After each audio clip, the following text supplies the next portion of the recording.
I'm trusted with this. Oh, I better not freaking let this down. I better freaking do everything I can to not screw this up.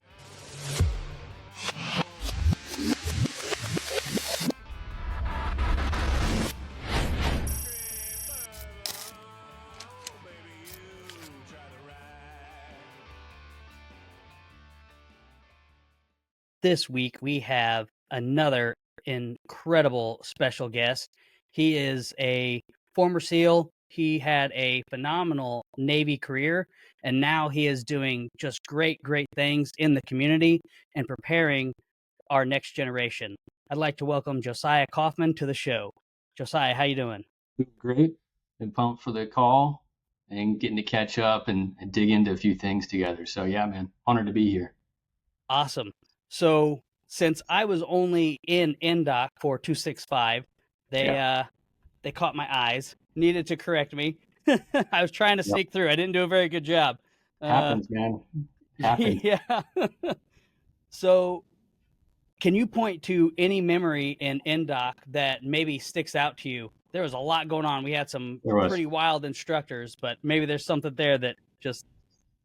Yeah, I'm going to rewind a little further beyond that, honestly, because I started with class 263 originally. So I came in with 263, which was a winter class, and I was actually rolled out of Hell Week or after Hell Week because of a femur stress fracture. So I wasn't a 265 original. And, just like you, had something go down and you were originally 265 and didn't work out. Great class. And I'm glad I rolled into it. But originally it was 263. And we got hammered during first phase with the surf. I remember it being in first phase, if you're in a winter class, then as you know, like the surf is high and it's cold. There were some guys that couldn't even make it past the breakers to get past the surf zone to start the swims. And we got hammered for that winter class. And then, after Hell Week is walk week. And with 263, my leg was hurting. So I went to go to medical and, everybody's broken after Hell Week, right? But I was a little more broken than normal. So I went there and I said, hey, I really can't keep up now. The walk week has ended and now we're running everywhere. And my leg is killing me. So I went to medical. They took x-rays. And sure enough, there's a stress fracture in my femur in the middle. And so they put me on crutches and said, we're going to roll you and hopefully you can class up in the next couple classes. So when 265 started and went through Hell Week and all that, I was in rollback land, kind of waiting for them to get past Hell Week. And then I would jump in with the class at that point. But let me tell you, man, I'm glad I rolled into 265. It was a good class, but I did not start with them, unfortunately. Had that start. Yeah, it happens. And bringing that up, it makes me think that we might be on a similar area or a similar time frame. It's kind of a shot in the dark because, so many people on those early phases in that time frame. But there was a corpsman that I went through corps school with, and really great dude, Woody. I don't know if that name rings a bell. Last name Ender, and he had a full thickness femoral neck stress fracture pre-Hell Week. Do you remember him by any chance? It sounds familiar. Or the story? Okay. Yeah, it sounds familiar.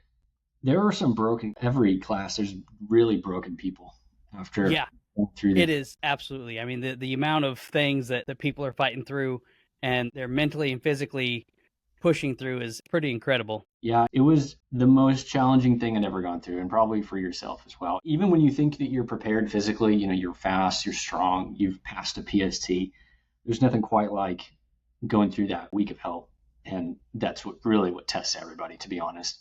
It's like everybody wants to be a frogman when it's warm out, when it's sunny out. Everybody wants to be a Navy SEAL.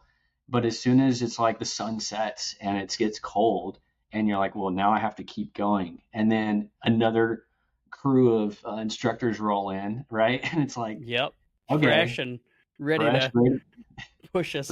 Ready to hammer. Yeah. Yeah. And that was like, wow, this is the real deal.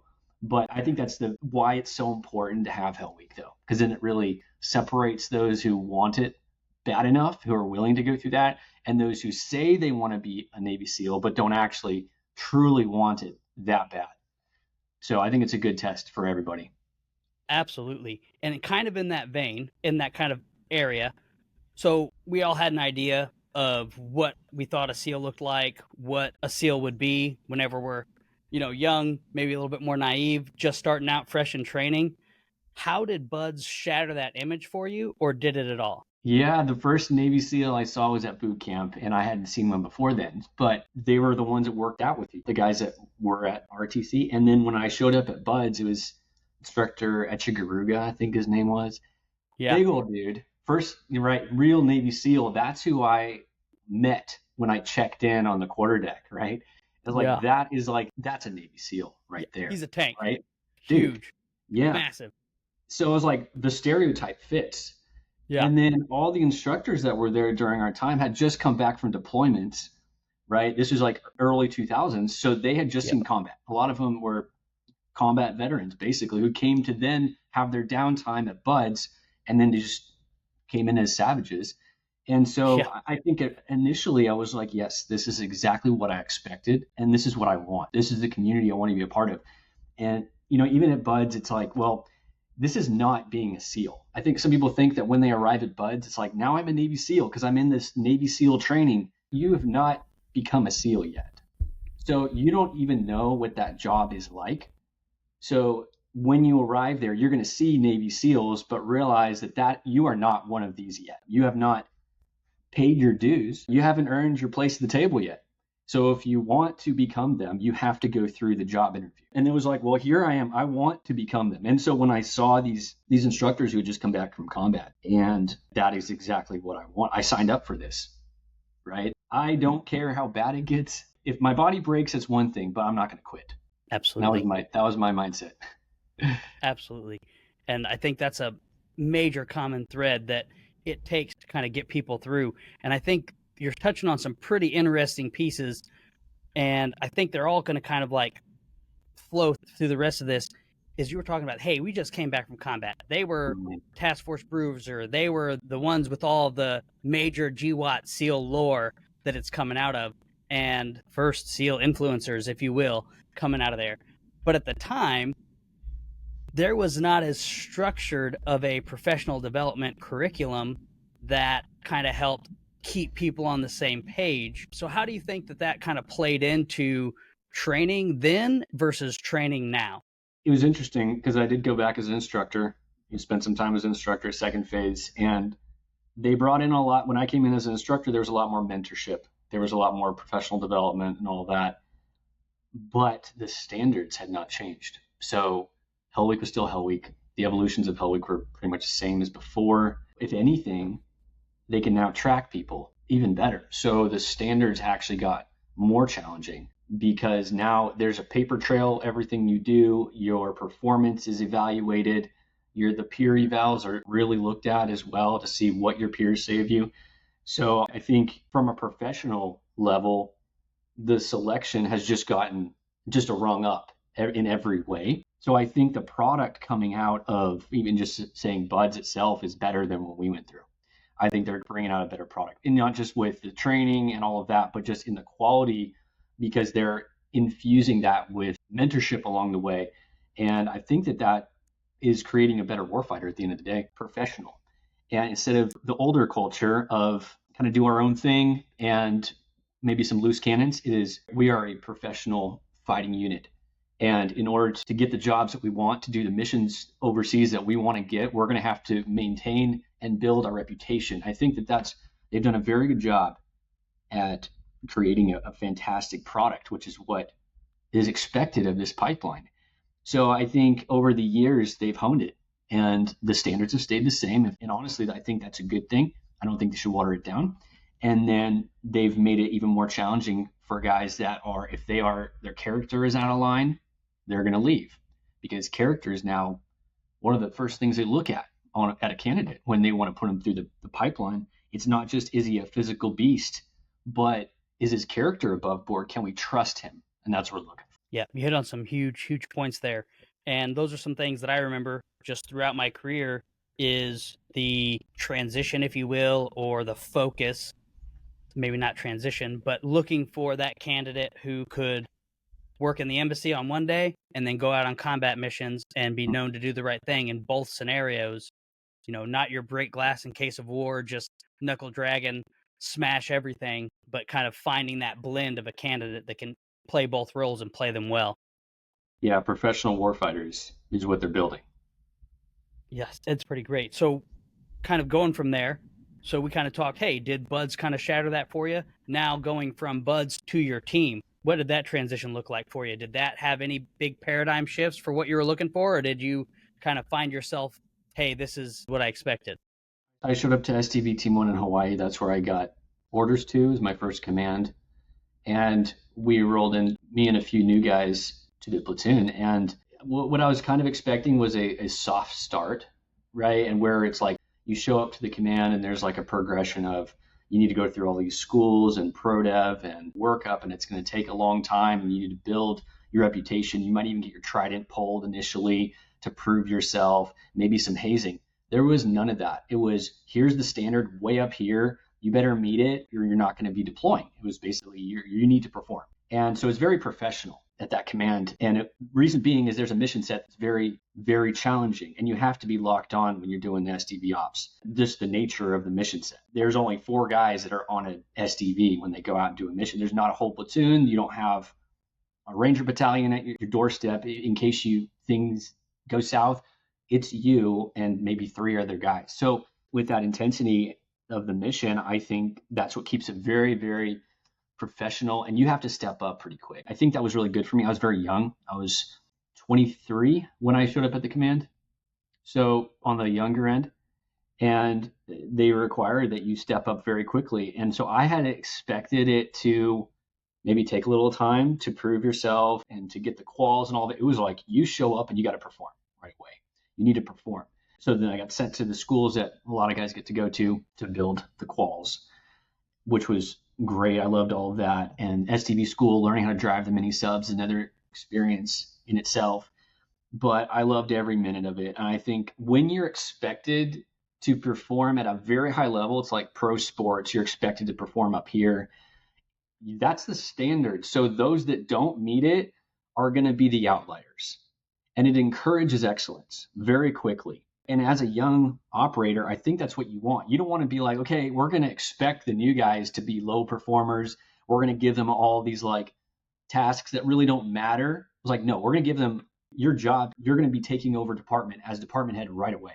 And you better figure it out. You're going to have to ask a bunch of people how it works. You're going to have to stay late, show up early, and figure it out. And if you don't, we're going to fire you and hire somebody else, because there's a plenty of other guys who are hard chargers that want that job. So with that competition, it fires you up and you're like, I want to show up for this because I got the trident. Now I got to prove it. I got to earn this every day. So if this is the standard, I'm going to go there. That's where I'm going to go. Because if the standard is held low, you're going to go just below that. So something to learn in leadership is wherever you hold the standard as a leader, everybody's going to do just underneath that. So if you hold the bar very high, initially they might be like, wow, I don't know if I'll ever make that. I don't know if I ever reach that, but they'll shoot for it and they might hit it, or they might be right below it. And that's what you want. And that's what I found early on. And the OIC of our platoon, he had experience because he was former enlisted. So he knew what it was like going in the platoons as enlisted, but now he's the OIC. And so he didn't take any BS from us. So because he knew exactly what that was like as well. He had the perspective, but he kept the bar high. And that's what made our platoon pretty dialed quickly. But it was, you show up and you got to hit the ground running. There's no like, take a year to figure it out. It is, you better show up and perform. Yeah, that's freaking awesome. And the SEAL delivery vehicle teams is a completely different animal. And they do some really high profile stuff all the time. And so it's a very interesting perspective you're bringing here. I got to luckily work with a bunch of SEAL delivery vehicle personnel later on in my career who also were active with the recovery efforts from Red Wing, things like that. And one of his pieces of advice really, really stuck with me. And it's really a lot in the vein of what you're talking about. And he was talking about the pucker factor of leadership. As a leader, you're wanting to draw out the best of your team. You're wanting to draw that greatness out, that excellence. And if you're constantly micromanaging them, constantly kind of, oh, do it like this, do that, then you're not encouraging them. In fact, you're kind of defeating them because they don't have the buy-in. Whenever you said, hey, here's the bar, they're bought in. They want to achieve that. They don't want to let you down. So you, as the leader, you're handing this big old piece of the mission off, or this big old piece off, and the leader's pucker factor is like, oh man, I really hope they don't drop this. And then you receiving it, you're like, I'm trusted with this? Oh, I better not freaking let this down. I better freaking do everything I can to not screw this up. And it kind of works both ways, and it encourages you to reach for and exceed that bar. So it's really, really great the way you explain that. There is that level of excellence that if we hold that bar high, then there's going to be those that, I mean, truly, most people want to reach that. Most people want to live at that level. But if you decide to say you're just not ready yet, or let's just hold the bar low because we know that that's easy for everybody, then that you're just going to have a group of people who are just not bought in, like you said, and they're not going to be the top performers. And ultimately, a lot with the SDV mission set, there's only a few missions that can be picked. So they're going to select the platoon who's the best to go do these missions that are high profile. You have 4 platoons or whatever. They're going to pick the top platoon who's the best at driving the mini sub. Who can we trust to get the job done? Who's the most well trained? Well, we're going to pick them to do the most high profile missions. And that's what you want. Like, you want that because that's what you signed up for. At the end of the day, that's why you're there. It's like, this is what you wanted. I requested to go out there. I'm from California. I was like, wouldn't it be cool to go get picked up to go, work in Hawaii? And with that, and I love the water. I love diving. I did a bunch of diving before the Navy, and it was just fit for me. Some guys don't like it, though. To be completely honest, you're diving. You're diving for 6-hour plus profiles, and it's miserable. You have to go up to Keyport to do your dive training. You're in dry suits. You're in wet suits. You're hearing war stories of your buddies going to Afghanistan and Iraq and getting after it. And you're like, well, I've been diving all year and I can't tell you where I'm going or what I'm doing because I don't even know where I'm going or what I'm doing when I'm there. Right. So it was like, this is cool, but I got to believe in the mission. And you mentioned this earlier. The buy-in is so important. And it's tough with the SDV buy-in for the platoons because you got a bunch of hard chargers and these guys want to perform. But a lot of the times the mission set is like, we can't even talk about it. You wouldn't even know about some of the missions you're going on until you were underway on the sub, under the water, and they bring you into the skiff and they're like, this is where you're going. This is what you're doing. And so the buy-in was tough because this is during the time of when guys are getting after in Afghanistan and all these stories coming back from overseas is like, I want that. And yet here I am in Key West diving, preparing for this mission that I don't even know where it is. Nobody's going to ever hear about it. I can never talk about it. And so you have to, like, that is a challenging point to be at. And so it's one of those things that you have to be bought in. So that was the challenging part for a lot of the officers. And the leadership, I would say that would probably be the challenging parts of being an SDV community was just that. You don't even know what you're doing half the time. Right. I mean, you've touched on a lot of really cool points, and I'd like to try to dig into a few of them if you're cool with it. Yeah. So one thing I always respected about the SDV community is their high OPSEC, exactly like what you're talking about, is they very highly classified, things you can't talk about, but their mission sets, the things that they were actually doing, were very real world relevant. They were doing like legit things that were having serious impact. And without getting into like too much detail or anything, I was lucky enough to get to do an augment. And what I was understanding from the augment was that the DevGru guys, they were trying to take over the mission set from the SDVs because they were sexy, they were legit missions. And I'm pretty impressed with how SDV teams kind of pushed back on that. Do you have any perspective that you can share about that?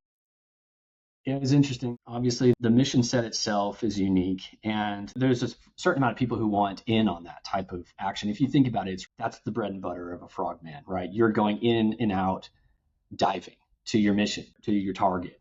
And that is truly the bread and butter of the SEAL team. So when you have these high profile mission sets and guys are walking away from these with, Legion of Merits, and every mission is either Legion of Merit or Bronze Star. And like, what the heck did you just do to get that? And you're like, I can't tell you. And so it brings into it a unique, the mystery side of it, right? It's like, I want in on that the clandestine mission set, that's true frogman right there, and that is something that you do knowing that you are the best of the best. nobody else can do this. Nobody else has this capability. Now the Brits, they have their capabilities, but we're the ones that teach their pilots. Like, we have the tip of the spear when it comes to these capabilities. Mm-hmm. And with that, it brings a lot of pride. And then there's a lot of people that say, man, I make fun of the SDV guys, right? There's a whole thing where all the regular teams will make fun of the SDV guys because of the mission set. But then you walk into the room and you have the awards to show that what you do matters. And that is a true frogman, quiet professional, because you're going out there to do the missions that nobody really needs to know about. And you don't have to talk about it. And nobody really needs to know about it. And you can walk away with your head high, knowing that you did something that nobody else can do. No other platoon can do it. In fact, within the command, your platoon is at the tip of the spear with the mission. And so when you're in that environment, bringing it back to what we talked about before, just knowing that you are the best of the best, in that, like, the pro mindset, the pro lifestyle is there. It breeds something in you that you know that you can do anything, that you can go and do anything that you set your mind to. And that was in my 20s. Like, all of my 20s were spent doing that. And it fired me up doing it. And it changed who I thought I was as well, and the capabilities of myself and what I could achieve and the types of people you get to work with. But yeah, when you hear about the types of missions, you know a little bit about what goes down, but not everything that goes down. And with that mystery behind it, I think a lot of people want in on that. But it takes a lot to get to that level, to be completely honest. It takes like years. We would train for 1 year to do one mission. And not very many people want to do the mission set once they've done the amount of diving you have to do in order to get that good. It's like you have to turn your brain off for a lot of the dives because you're out every single night. And sometimes what you're doing for the dives are just completely miserable, or you're just sitting there and you're sitting there for 6 hours holding a pattern with the SDV and the profiles you have to dive with, the rigs you're breathing. We were on mixed gas, and you have to learn how mixed gas works. So you have to go through all these courses and get certified to dive mixed gas. And there's just a lot that goes into it that not a lot of people actually have the staying power to want to actually follow through with doing that. So all that to say, it's not for everybody, but those that can pull it off, it's fantastic. I think it's a great, like, tip of the spear, honestly, for a lot of special operators. Yeah, you're touching on like a couple kind of key areas. So I might just ask you a couple questions here because they're pretty nuanced, similar. But what's the single biggest lesson that the teams taught you that buds never could? Or how did your definition of mental toughness change from buds to one of those first deployments? Because exactly what you're saying is like somewhere in the middle of those questions, and I'm having trouble pinpointing it. But I think you might be able to hit that with some accuracy there. I think the why behind it. So when you're going through selection, all that you're thinking about is, well, initially it's the brown shirt. You want to make it through Hell Week, right? If that's your goal, you want to make it through Hell Week, get that brown shirt. And then everything kind of changes after that. And so I just want the trident. I want to become a Navy SEAL. And that we all have our reasons why we want to do that.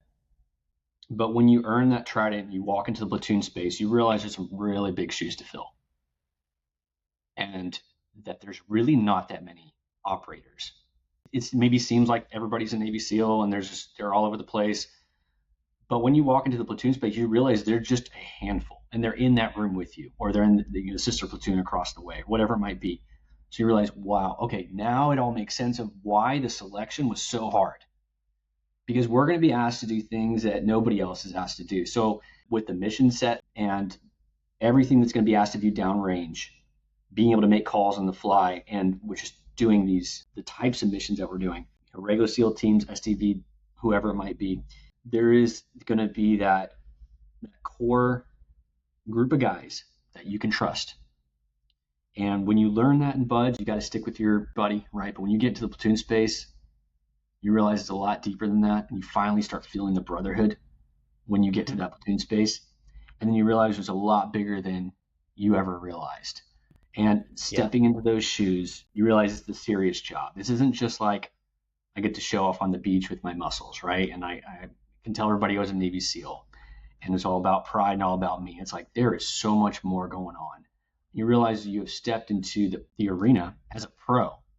And with that comes a lot of more serious outlook on your career and what you've stepped into. So your why changes, your mission changes, your vision changes as you progress And I think it's the right progression. I don't think that you need to have the lens and see, when I get to the teams, I can't wait to go downrange and do this particular job or do this SDV mission. You don't need to be thinking about that. I think as you go through, your vision, your sight kind of keeps going further and further forward. And there's that brown shirt to get first. And then there's the trident to get. And then it's like, and now I see what I'm truly dealing with here and what I get to be a part of and how impactful this can be, the types of people I get to work with, my true brothers in my platoon. And then everything starts coming together as to why it was so hard. So maybe that answers your question, but I think ultimately it's our heart. It's like, is our heart in it? And during buds, you got to have a strong heart. And then as an operator, you also have to have a strong why or heart, because a lot of guys check out in the teams. They decide it's not for them. And so going back to for training for everybody and the guys I work with is, why do you want to be a Navy SEAL? And then once you become a SEAL is, why do you want to stay a Navy SEAL? And what is it for you? Like, why did you decide to do this job? Because it's got to be something deep that you feel inside you. Because it's not going to just all be that sexy stuff, which is all the fun things and everybody sees that and talks about it. But the grind of the back-to-back deployments gets to everybody. Absolutely. Right. So absolutely. I think it's ultimately your heart. Right? What is going on in here? Right. And that's going to be the sustaining factor for everybody. Right. So with kind of that being said, my operational time was 15 years. And in that 15 years, I did 7 deployments. So obviously you got to factor in like what we're talking about, training cycles, being rolled, just trying to get into the SEAL teams.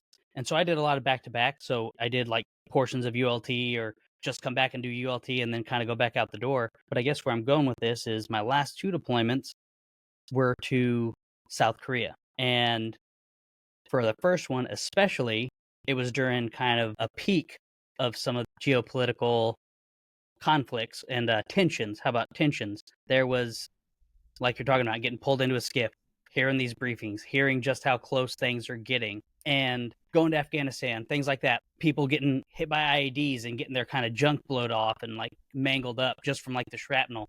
Yeah, we got like the blast boxers, and I kept telling myself, all right, I'm going to get my swimmers frozen. You know what I mean? But yeah. I never did it. And then all of the briefs that I had going up into Korea, and I know that like some of the stuff that you guys were doing was probably a part of what was happening. I was like, you know what? I'm freaking doing it this time. So guys take care of things. Right. And so like that's how tense, I guess, is what I'm trying to point there. And at the time, President Trump was in office. He went and he did some negotiations and some peace talks and things like that. And I just happened to be going through an airport, and I saw somebody that I recognized. Team guys, like, what are you doing here? You know what I mean? Like, I'm on my way for like a PDSS or something. Like, what are you doing here? It's like, oh, I was doing security for the peace talks. Like, oh, really? Well, how'd they go? It's like, surprisingly really well. I mean, it was just like a huge freaking like pressure just kind of released. And it turned out the peace talks did go very well. And it turned out to be a great deployment. It was very training based. It wasn't what was expected, what everyone was planning for. But where I'm kind of going with this, and if it's not talkable, that's all right. I understand. But I recently saw a New York Times article about an SDV mission in North Korea around the same time that went kind of amiss. But there's so many things about that article that me knowing what I know just seemed really out of place. And we kind of talked about the OPSEC thing. And so I'm just, not that you need to address the article or anything in it too far, but I just wanted to kind of see if you have any perspective you can share on that article and its implications or anything like that. Yeah, I read the article, and there's a lot that shouldn't be said.